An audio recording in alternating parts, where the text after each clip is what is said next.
So I want you guys to hear me and hear me good. You have more control and more power over your own life and the way in which it goes than you think. I'm saying this because I recognize that so many people out there truly believe that like they have zero control over their life and the way in which it goes, and that couldn't be furthest from the truth. Everyday life is a choice. Yeah, God's gonna wake you up in the morning, but then you have to make a choice. What are you gonna do with the day when it comes? I think a concept that came to me recently that even I've been kind of working on in my own life is suffering, and the fact that, yes, suffering is a part of life. There's gonna be ups, there's gonna be downs, there's gonna be loss, sorrow, but there's gonna be some amazing moments in your life too if you choose to allow those moments into your life. Even though suffering to some degree is the inevitable, what you choose to do with it makes all the difference in the world. So I want you right now to sit here. If you have a pen or you have a pad, I would definitely say sit with yourself when you have some quiet time. And I want you to identify the areas in your life in which you feel that you are suffering right now in this current moment. Are you suffering in areas of relationship? Are you suffering in areas of friendship? Are you suffering, with income and the job that you're doing? Are you unhappy with that?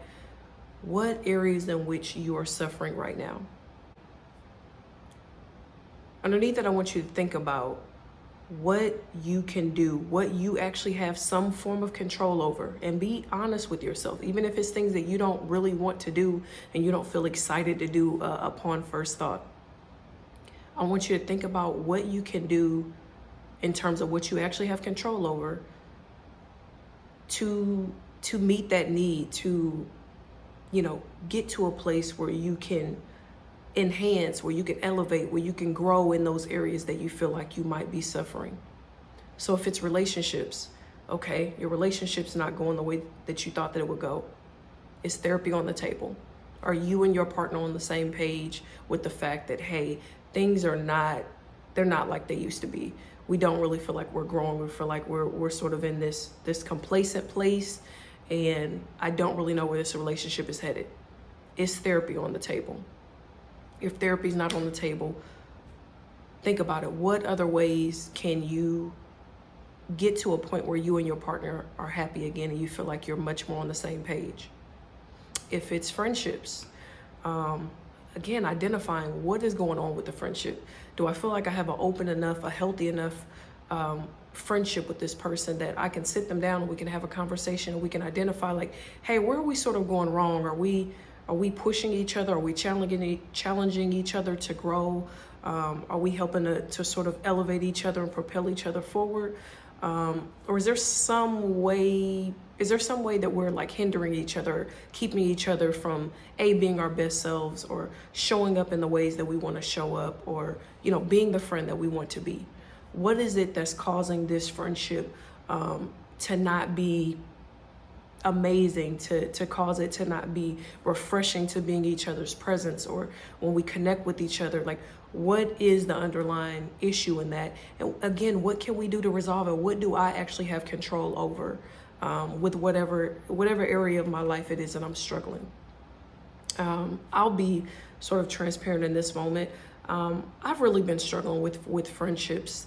I tend to be a loner. I'm my oldest child, and I think for, numerous reasons I won't go all the way into, I have always kind of, been somewhat of a loner, but also too, a lot of people see me as a social butterfly. So I kind of know how to do both. But I definitely can get into my own little box and my own little world and kind of do my own thing and sort of tune everything out. But then there are those times where I'm like, man, I really, really wish I had somebody to call to like go out to dinner, or, go to happy hour with, or I want to check out this event, but I don't want to go by myself. And to be honest with you, I tend to end up going on trips and doing different things along, which I 100% recommend. So not at all downplaying that. I think it's amazing if you're able to go out and just explore the world and enjoy your own company. That is a very healthy space to be in.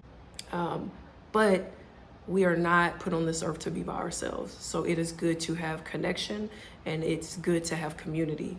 So right now I'm working on really creating healthier relationships.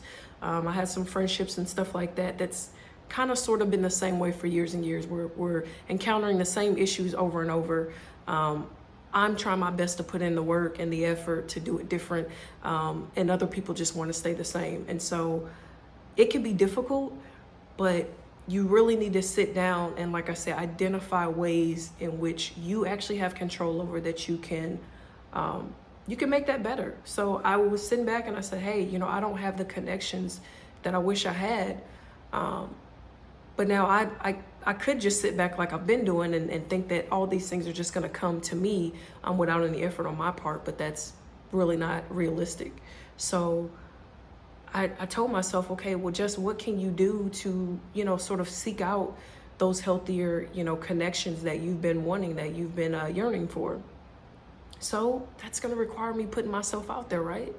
That's going to require me to, as I meet people and as I connect with them, whether it be at networking events or, in the building that I live in or whatever, finding ways that I can actually connect with those individuals, those women, and like letting them in, being willing to kind of open up that door to let these people in, to get to know the real me, and me being, open and receptive and wanting to engage and getting to know that person on a deeper level. So again, identify what it is that you're suffering from or suffering with. Next, identify the ways in which that you can make that better, ways in which that you can grow in those areas. Because you really have much more power, much more say-so over what happens in your life than you think.